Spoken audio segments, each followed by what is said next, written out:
Hola, esta presentación la he preparado con idea de que la podáis utilizar ya sea para refrescar lo que hemos estado viendo en clase o pues para los que por el motivo que sea pues no hayáis podido asistir.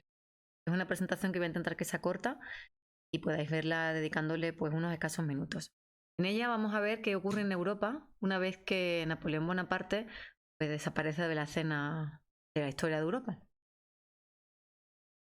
A partir de ese momento va a comenzar un pulso, por eso he puesto esta imagen, un pulso entre el liberalismo y el absolutismo, entre estas dos fuerzas que ya conocemos, que sabemos muy bien cuáles son sus bases, eh, en qué se caracteriza, qué defiende cada una de ellas de forma política, y veremos a ver, pues al final, durante toda esta primera mitad del siglo XIX, pues hacia qué lado se va decantando la balanza. Por un lado tenemos el liberalismo, que sabes que es una teoría política que surge de las ideas de la Ilustración y que va ganando y va madurando durante toda la Revolución Francesa. Y luego tenemos el absolutismo, que como sabéis es el sistema de gobierno típico y característico de todo lo que había sido el antiguo régimen durante la Edad Moderna.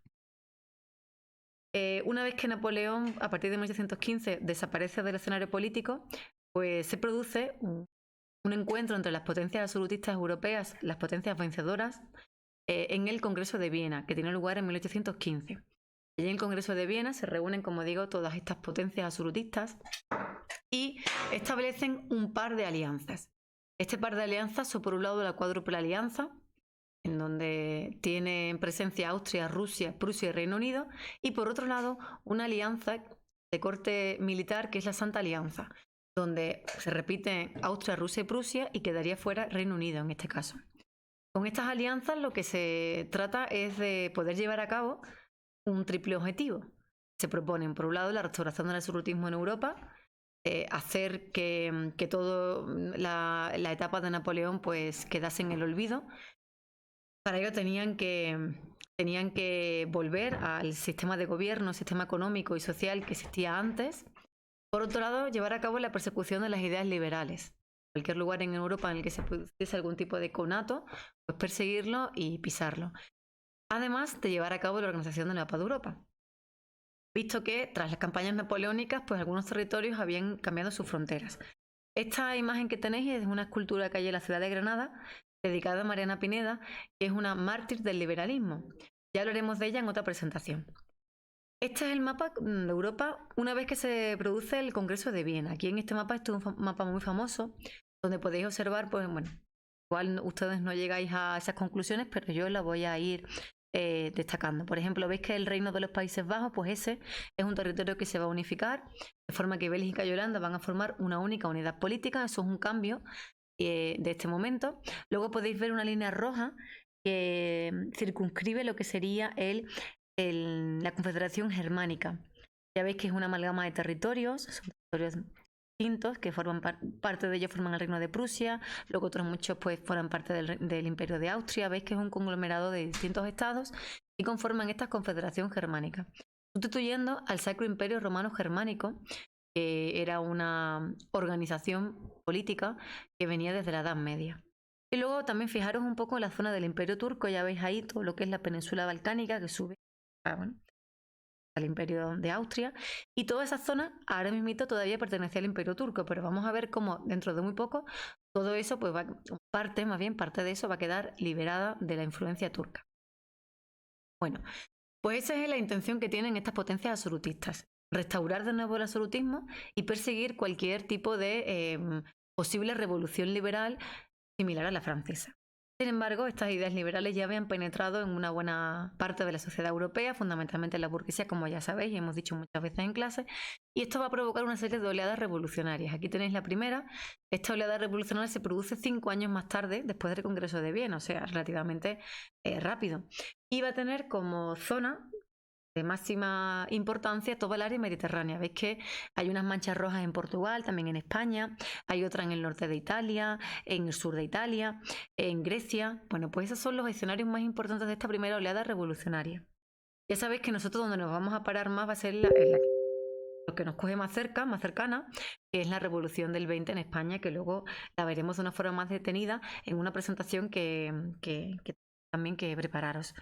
Y también habíamos dicho en clase pues, que esta afecta sobre todo a Grecia, que consigue finalmente convertirse en un territorio autónomo e independiente.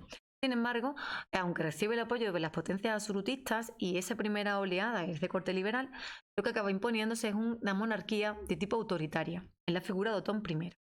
Bueno, ilustrando un poco esta diapositiva, pues tenéis un par de obras de clara influencia liberal. La siguiente oleada revolucionaria se va a producir en el 30, 10 años después.